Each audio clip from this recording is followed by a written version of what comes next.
Welcome, everyone. Thank you for being here. This is Jonathan Lipp from the Big Apple Film Festival, and we are here with talent manager Sara Alexander. And Sara is the president of Alexander Creatives, which is based right here in the Big Apple. So good to see you, and thank you for being here. And I'm going to ask Sara if you could just take a minute and tell us a bit about yourself and about Alexander Creatives. Yeah, sure. I'm Sara Alexander. I founded the company Alexander Creatives. We represent producers, directors with some literary material, so books to film, things like that. And then we have a robust below the line department, which includes cinematographers, production designers, costume designers, line producers, first ADs, etc. And I founded the company in 2013. So what is that, 8 years now? Before that, I had a partnership in a different company. I started in production as a production manager and found out that I got a lot closer to talent on this side of the world. And I came up in the wonderful world of independent film in New York in the late 90s when it was really fun. So that's dating myself a little bit, I realized, but I was a wee lass. Anyway, we work with people at the studio level as well. So it runs the gamut from indie films to studio films, and then quite a lot of television these days. Yeah, so you're the other representatives that have been on have mostly been representing screenwriters, filmmakers, whereas you're a bit more diverse. Like you'll represent DPs and costume designers and all this kind of stuff, which is really cool because we do have people on here that are working in various areas of the industry. Mm-hmm. So that said, I do have everybody's log lines and synopsises of all the registered participants. So I'll forward that to you. And as I've been telling everybody else, if there's anything that is of interest, all of the participants' email addresses will be on there as well. So if anything stands out and you want to chat with anyone or connect, that would be cool. Okay, all right. So we have quite a bit of questions here. So I'm going to try to keep the responses brief, and I'm going to try to consolidate some questions as well. Okay. So let me jump in here, and we'll start with, first of all, how likely is it that how much more difficult is it not being in LA? That's a question. And you're a New Yorker, so I'm wondering. As a filmmaker, as a writer, I should say, a writer and a filmmaker, a writer and a director. So the way I describe this is LA is just a larger pool, a larger pond. I don't think it's more difficult. I think that there's more community in New York. And so I think especially on the indie film level, you can find more community. But LA very much has the studio system. So if you are a New Yorker or you feel like this is a good place or anywhere in the world, especially now, I mean, we're doing this virtually now, especially now one can communicate. And I think if the last year has shown us anything, we can reach out to each other, not being in the same city. So, but it's always good. I go out to LA, for instance, or I used to go out to LA, and this will happen again when the world is back to what it used to be, about 6 times a year. So every other month I would go to LA because seeing people in person and having those direct contacts is always useful. So if you're not in LA and you have the ability to go to LA to meet some people and create a community, I would definitely recommend that. But I don't subscribe to the idea that if you're not in LA, you can't become a filmmaker. All right, cool. Oh, by the way, just to confirm, Carissa in the Q&A box just asked about representing writers. And yes, of course. Yes. Okay. So do you work with your clients to achieve specific goals? Like, is there a collaboration there, or did they just? Okay. Completely, 100%. I mean, I work as both a manager and an agent, and we don't need to go into the difference between agents and managers. It's sort of a technical difference, but just as far as the way one works and communicates with clients as a manager, it's more fun and it's much smarter. Agents are more transactional. So once there's a deal, they take care of the deal. But managers, we will discuss what are the kinds of films you want to be making, who are the kinds of collaborators you want to be working with. And then we try to hone in on trying to set those meetings. And also I tend to work with my clients to help them tap into their own network and build their own network. All the meetings don't necessarily come from me, but I remind them, if you went to film school, you have comrades and peers that you went to film school with and that sort of thing. So there's a lot of strategy. I actually try to have a strategy conversation, a really in-depth one every quarter. So 4 times a year. Yes, and we discuss goals and really figuring out the aesthetic and the kind of filmmaker one wants to become. I mean, if you are somebody who wants to do dramas and you have a chance to do a horror movie, is that something that you want to do because it potentially might get you more horror movies, or can you make it more into a drama? So we have those kinds of conversations. Interesting. So it is very, very collaborative. It's not like the writer of the film is out there just on their own. So, we have one question that's new. We have one question that's been asked numerous times in different ways. So I'm just going to kind of put it together. One of the questions is, what makes a spec script stand out for you? The other question is, how do you go about getting an agent? The other one is, what characteristics do you look for most? So I guess as a whole, I'll start with how one connects to an agent or a manager in the first place, and then we can move on to the spec script. So it's word of mouth. It's a personal introduction, but that doesn't mean if you don't know any agents or managers that you can't get a personal introduction to them. I mean, we discuss this a little bit, and I tell people this all the time. Be expansive in your thinking. Go on IMDb and see who the agent or manager represents, and see if you can connect some dots through your community, anybody that you've ever worked with who might know somebody that can make an introduction to the manager. And also seeing their kind of clientele, it gives you a sense of the kind of people they already represent. So you want to be part of a club that makes sense for you. I mean, I think of our rosters as clubs in a way. And so you want to figure out the club that makes sense for you to join. Are you going to be the same as 20 other people on the roster? Are you a little bit different, but sort of in keeping with the aesthetic and the vibe that the agent or manager might want to have a look at? As far as spec scripts, what stands out? So really good writing, which I realize is hard to define. But I suggest anybody who's new to writing or has been writing a while, if you can get your hands on scripts that have been produced, you should read them and get a sense of their craft, because really good scripts are crafted in a particular way. So sometimes I'll get a spec script in and the story seems great, but the writing is sloppy and it's difficult to slog through the script, even if it's a great story. There's not any particular genre that I look for in spec scripts. A unique story is always fun, but even a traditional story really well told. But particularly now, I'm sure everybody has noticed this, there is an interest in stories from diverse voices. So right now, that's what Hollywood is looking for. That doesn't mean they're not taking stories about what they don't consider to be diverse voices. But right now, in particular, people of color, unusual circumstances, those kinds of stories are the stories that are selling the most right now. There was actually that's actually another question that was here. It had to do with the outlook right now in the industry for people over the age of 50, women, minorities. How do you see that right now in the industry? I think there's an embrace of all of that right now. I think the timing is perfect if you have that kind of story to tell and you are fit into any of those categories. I think now is the time to strike while the iron is hot.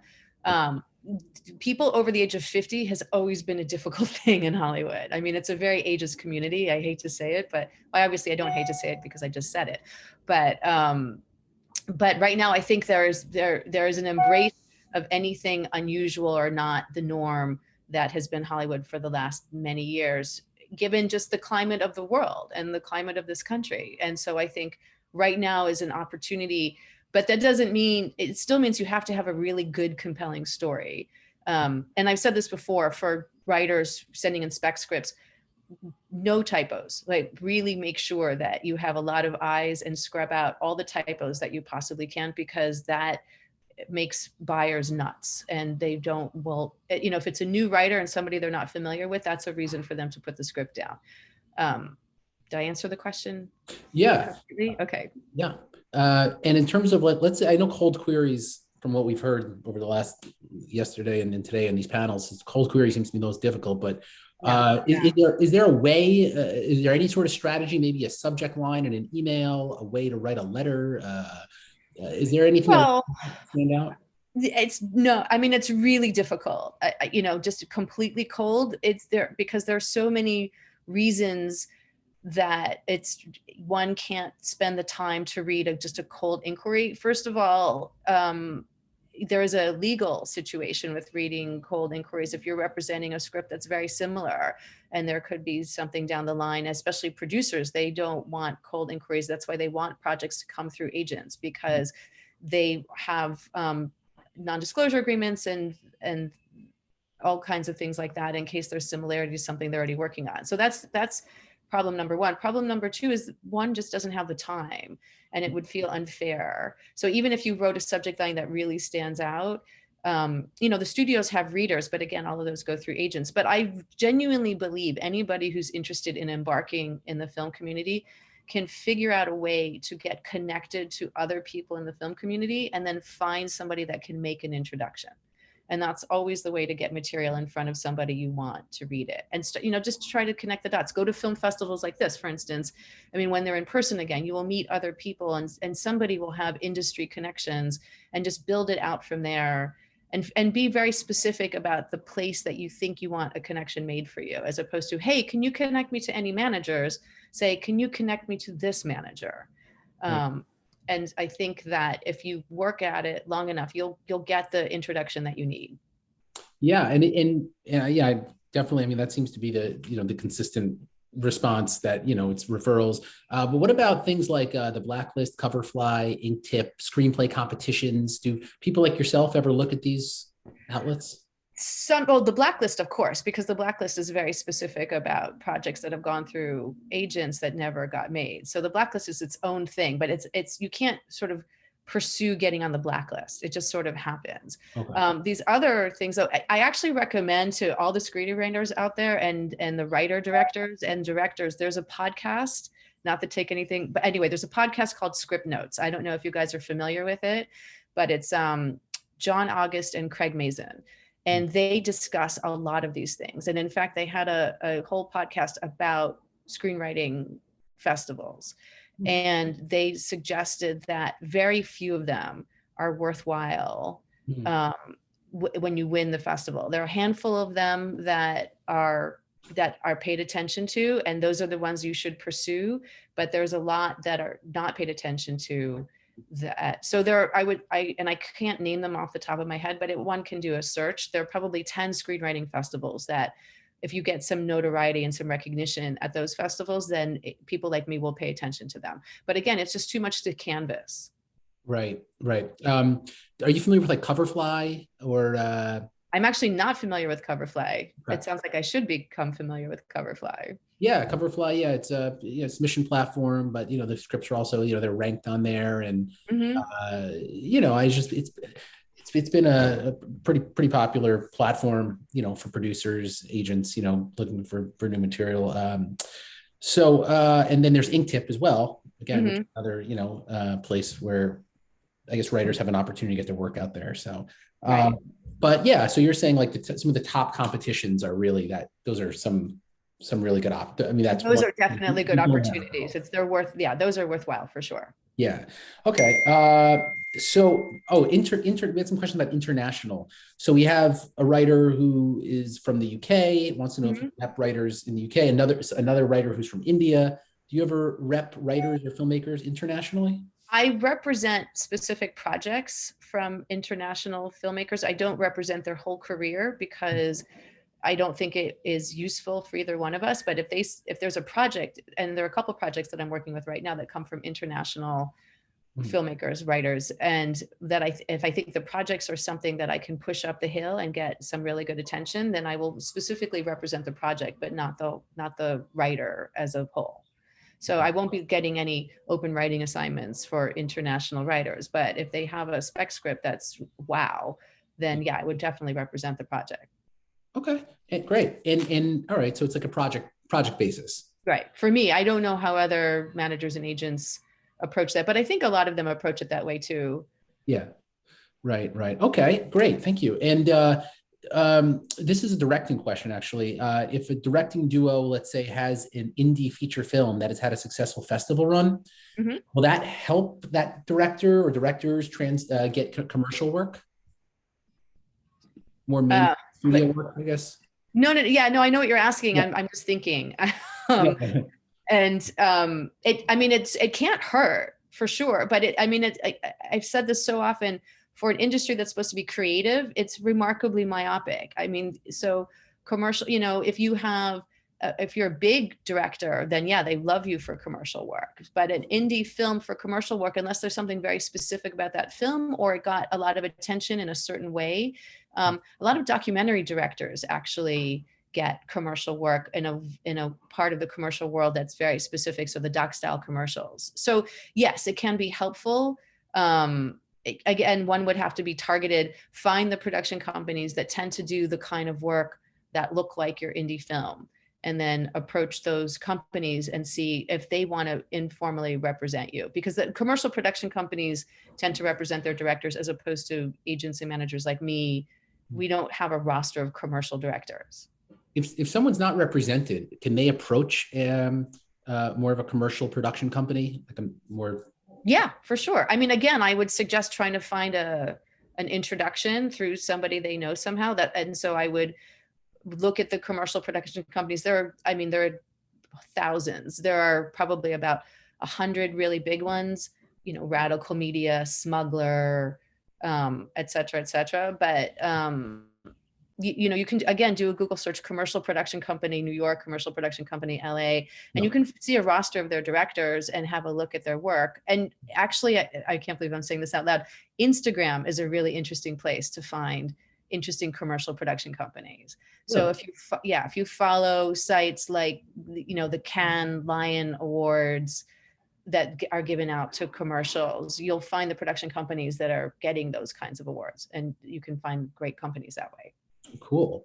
All right. Yeah. Thank you. And here, this is a question actually for an author. So let's say there's a novelist who has a book that they've now adapted into a screenplay, and the book is not yet published, but the script actually does option and sell.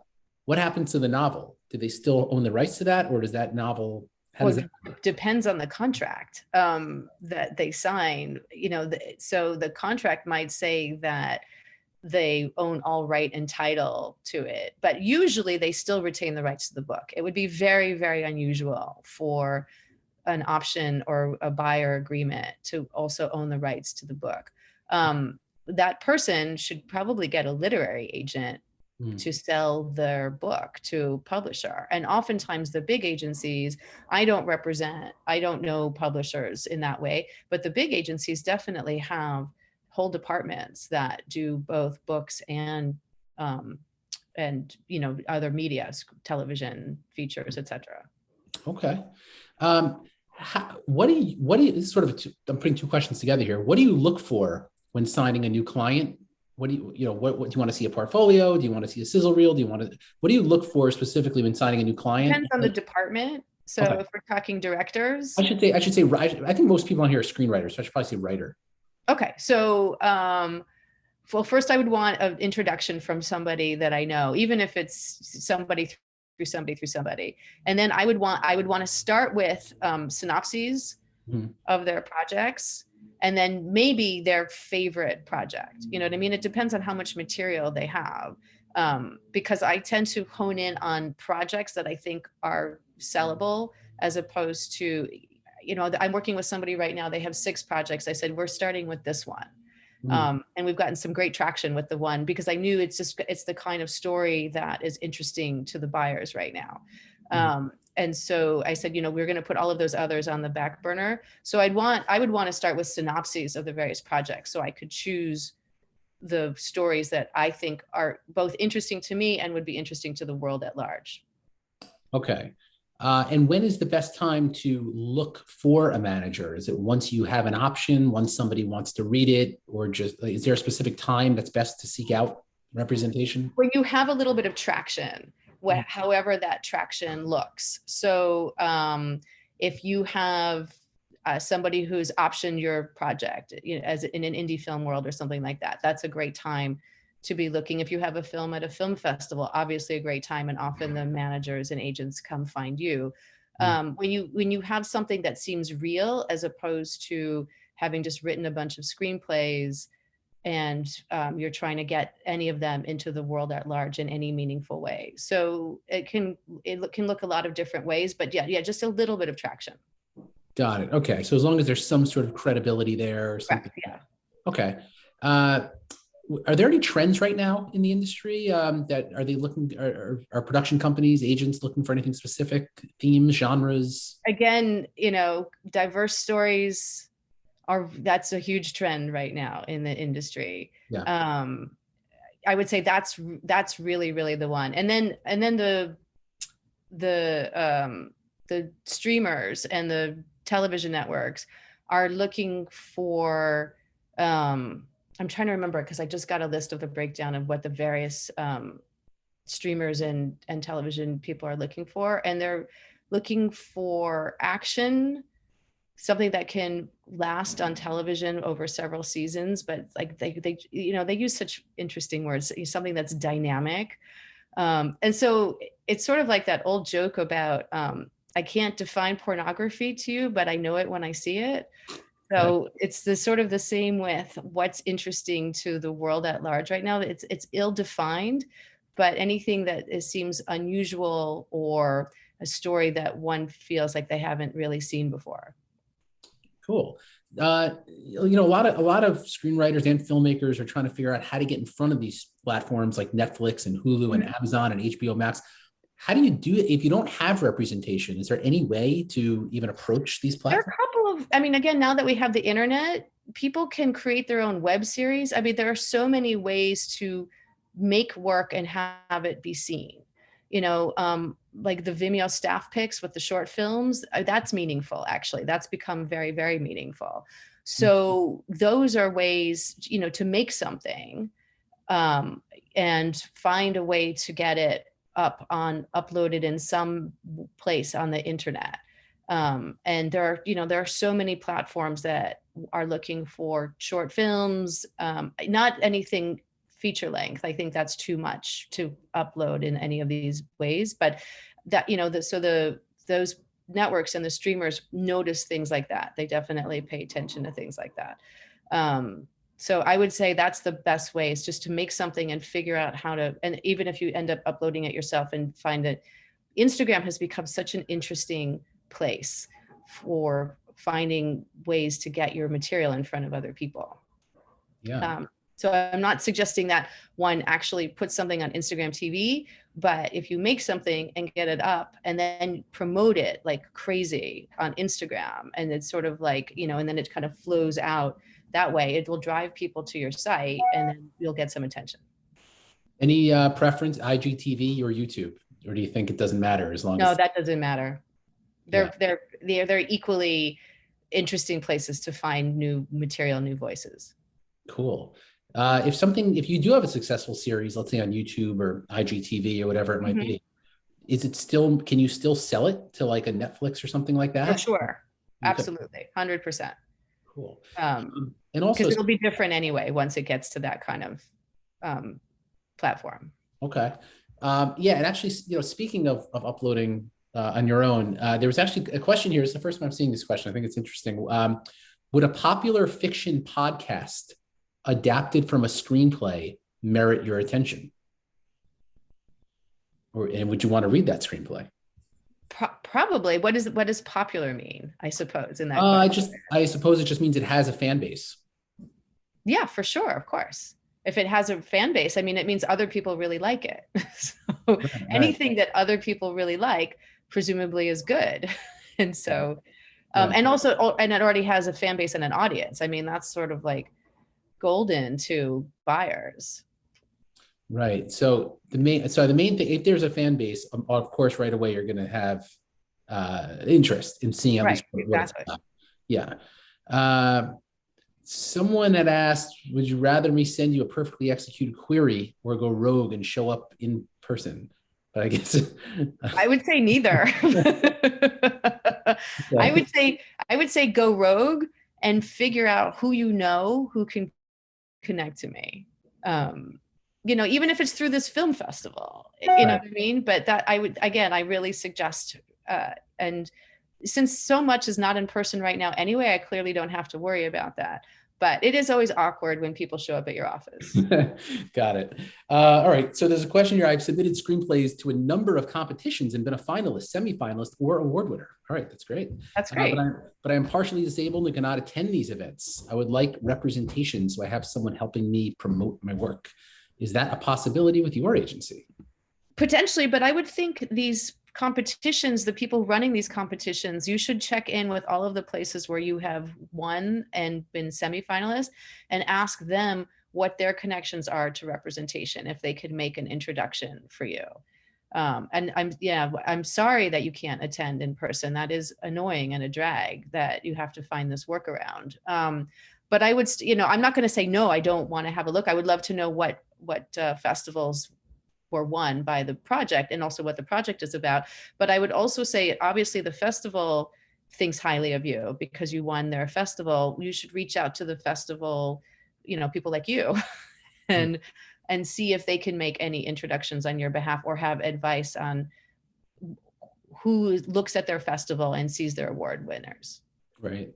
And when marketing a script, how does a screenwriter know how they should what would make it the most marketable? Feature, short? Should they break it up into a series?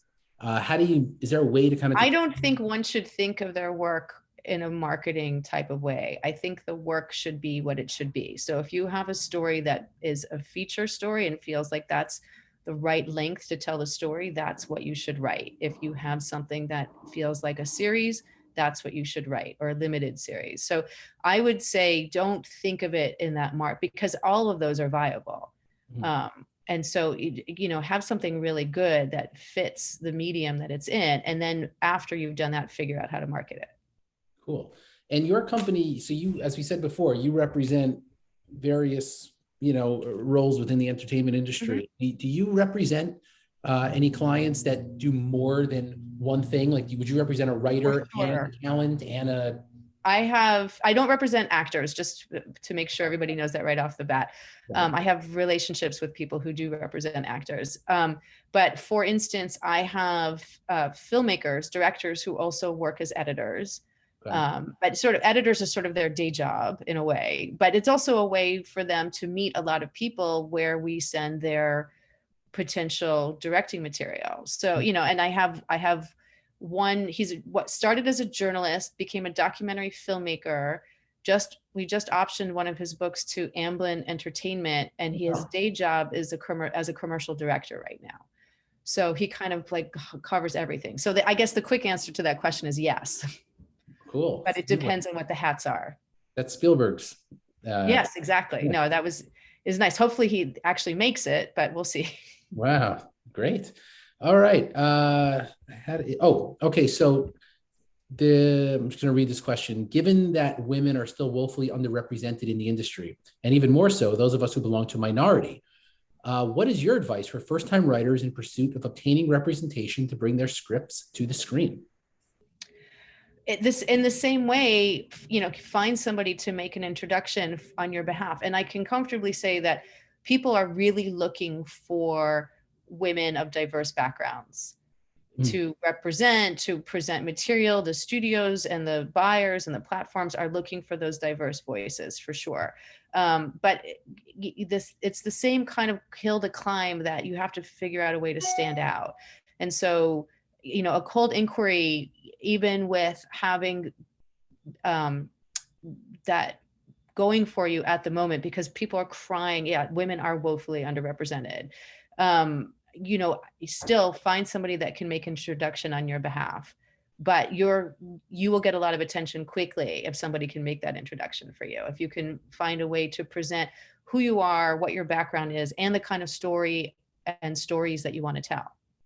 Right. And I guess in order to make those, I guess it's just a matter of putting yourself out there, whether it's screenplay competitions, festivals, conferences like this. Right, exactly. And meeting people and staying in touch with them and meeting industry people. There are so many ways. Again, it's unfortunate that this doesn't happen in person at the moment, but we will be getting back to it happening in person. And you can become members. And, for instance, you can join the IFP, the Independent Feature Project, and you can go to their talks and their seminars and their screenings, and you will absolutely meet people who are working professionals in the industry at those events. Yeah, I mean, even here with this conference, we had a couple. We have someone who's already optioned some scripts to Lionsgate, and someone who has 2 projects on Netflix already. You never know. You find, Right. I mean, yours. I remember when we did this in person, however long ago that was.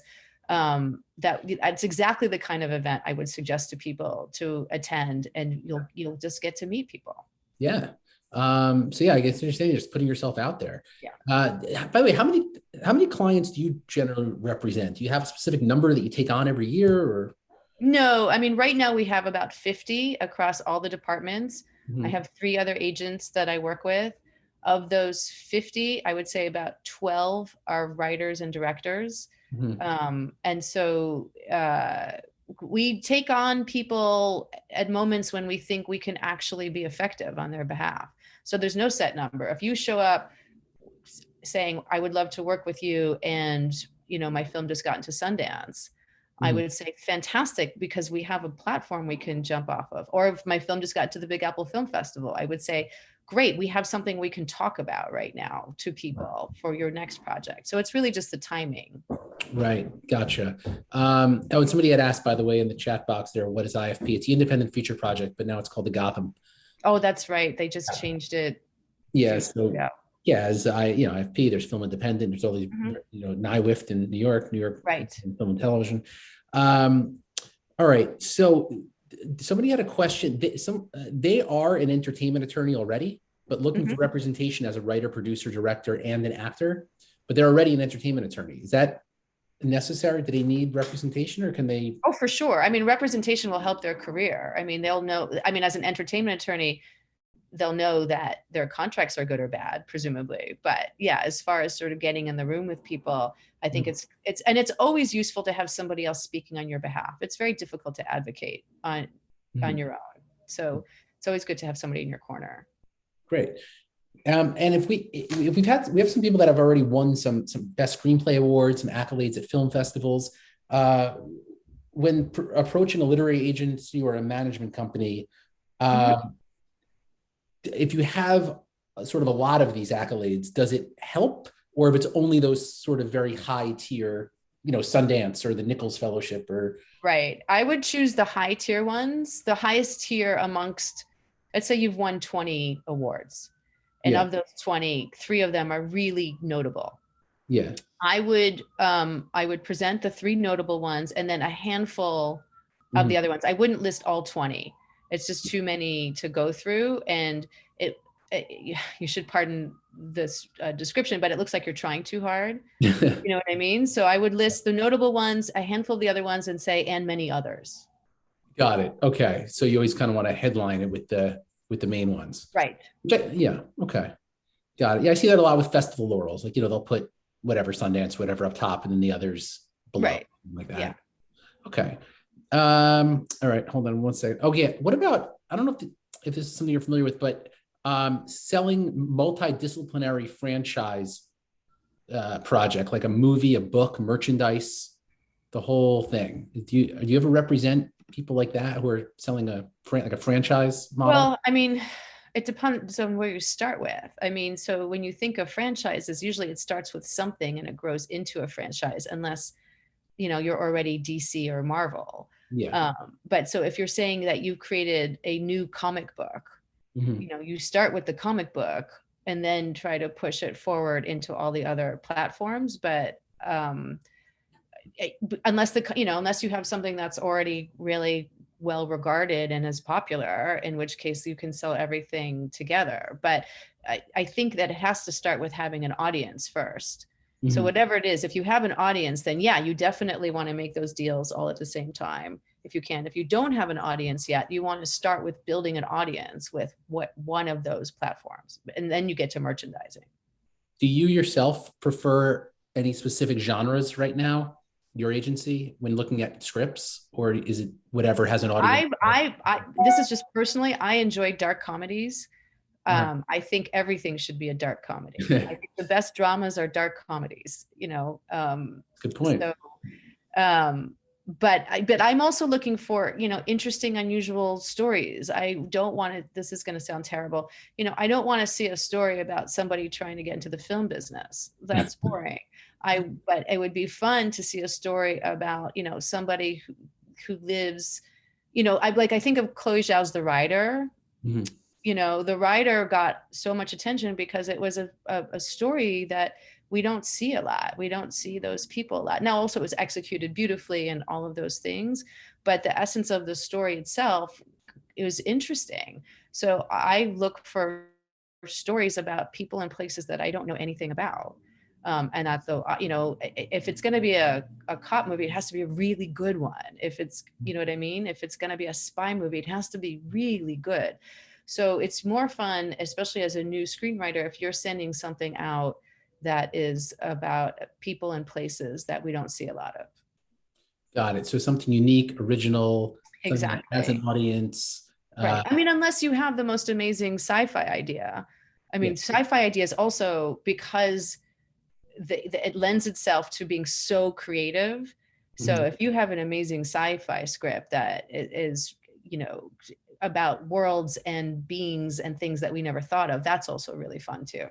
Yeah, so just like originality, like a really originality is it, exactly. Yeah. And hang on one second. Sorry, there was a question about building a production team. How do you, and financing. Are there any strategies you would recommend for finding financing and building a production team in order for a screenwriter? You find financing first. And then then if you have financing or even have the beginnings of financing, then you can start building your production team. So for the screenwriters and the directors, look for a producer. Start with finding a producing partner. It's so difficult to do it by yourself. One can do it if you want to be the producer also, but see if you can find a collaboration with a producing partner, and then the two of you together can seek out financing in whatever pockets. There's development funds there. There's like CineReach is a place that I think they take cold inquiries with. There's a portal that you can fill out, and there are many CineReaches. I can't think of all of them right now, and they give you some development money. Sometimes they finance the whole thing. So I would say sit down, do your homework, and find the places that are giving out any kind of development or financing funds to start with. And then you can start building a production team based on getting some of that financing. Right. And find a producer. Yeah. And I guess grants as well. If you're able to, exactly. For sure. How do you go about, assuming you don't have representation, how do you go about reaching out to an established producer or an established actor or an established director trying to partner? How would you again, I would suggest trying to find somebody that can make an introduction on your behalf. Even if it's, for instance, somebody who knows the reader in, I don't know, we don't want to say Scott Rudin anymore, but a little joke, but like say somebody who's the reader in Gordon Gray's company. He's really big with sports movies. Like he produced The Way Back, Ben Affleck's last movie, and Secretariat, etc. Let's say you have an amazing sports movie. Like identify the companies that seem to particularly produce sports movies, and then see if you can find a connection even to somebody who's like somebody's assistant or something like that, and just then make a connection to that person, and then try to work your way up to, the assistant's going to know the producer. The assistant might, and they're all looking to find something that's amazing so they can show their boss. The same with the big agencies, all have assistants, and they all, not all, but many of them want to become agents. And so they're going to look for something unique and interesting that they can show their boss. So again, I would say cold inquiries are really difficult. They're dismissed quite a lot. Yeah. So, find an introduction to somebody at any rung on the ladder. Right. Anything, any kind of credibility, any kind of introduction, cold queries definitely, I assume, is the most challenging. And do you think that production companies now and studios, are they considering spec scripts, or do you think they prefer existing IP? intellectual property. Well, they always prefer existing IP because it's got a built-in audience. It just makes life easier for them. Yeah. But they're always looking for like the great spec script that's new and interesting. They're always asking the agents, you know, what amazing new thing do you have? Or looking for it on their own, not necessarily going through an agent. I mean, here's a story really quickly. There was a project, it was small. They found some development money. With that development money, because they were so proud of their script, they hired casting directors. And they got casting directors on board who also really loved the script. And then through the casting directors, the script got into the big agencies looking for cast. And so then it started taking on a life of its own because the agencies were like, this script is great. We actually do have people, you know, and it was a story about diversity and female athletes. And so it lent it, you know, it was timely. It lent itself to what people are looking for right now. So actually finding casting directors to partner up with is a great way to get your script out in the world. If you're, you know, if you find a casting director who believes in it, and oftentimes they'll come on board as for producing credit and some of the producing piece of it if they really believe in the project. Yeah, that's a good point. I know some casting directors actually have produced quite a number of projects. Yeah. So yeah, that's a very, very good point. I'm curious, if you're looking to sign a new filmmaker or a new screenwriter, would you, let's say somebody has a short film and it's on YouTube, right? And it has like 3 million views and it's got all these comments under there saying, wow, that was so good. I have to tell everyone to see it. Everybody's sharing it. Would you rather rep that filmmaker or a filmmaker whose short film won an award at Sundance? Do I have to choose? Well, yeah, I'm saying let's mutually exclusive.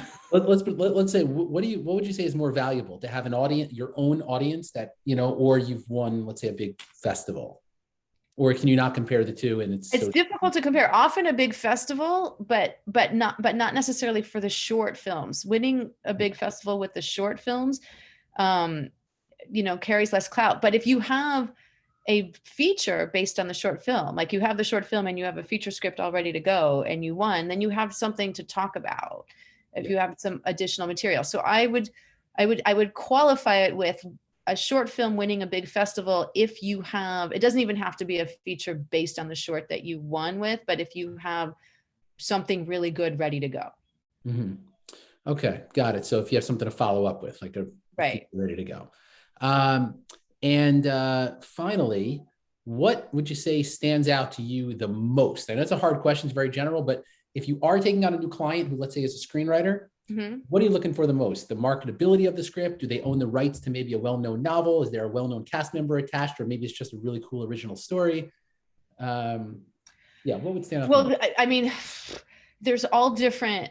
So for instance, personally, a really original, interesting story, but that is more difficult to get out in the world than if a script shows up with a great prominent cast member attached to it. That, you know, it's the low-hanging fruit. So I'm not opposed to putting the work in and rolling up my sleeves. So I'm not looking, again, it is a general question. So, I mean, if I if I had to say this, I would say a most original story with a prominent cast attached to it would be kind of ideal. So either one, but any kind of attachment to the project, cast, director, producer who's got some credits, is going to make the road easier to navigate to try to get a buyer for that project. So ideally, I would assume ideally you want it all. You want a really great script, with a well-known actor attached, with a well-known director attached, and perhaps it's about someone that we all have heard of, or it's a but let me put it this way. Not at all. If it's a really bad script, or a script that I don't particularly resonate with, or doesn't resonate with me, and a really prominent cast member is attached to it, and maybe a prominent director, because a director can sort of shape it. But if it's a really great actor, but the script is kind of so-so, I would prefer a really great script with no attachment than a mediocre script with a cast attached to it. Okay. All right. Great. If that's useful. Yeah, totally. That's good to know. I mean, that's the big, I think a lot of writers ask that question. Like, is it more about the marketability of the well, you know, other agents feel differently.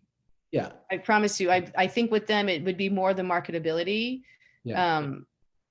Perhaps I shouldn't say that. That's not fair. But it does make the job easier when there's more attached to it. It makes it easier. But me personally, I wouldn't not be able to champion a project that I don't think is great. Great. Good to know. Thank you very much.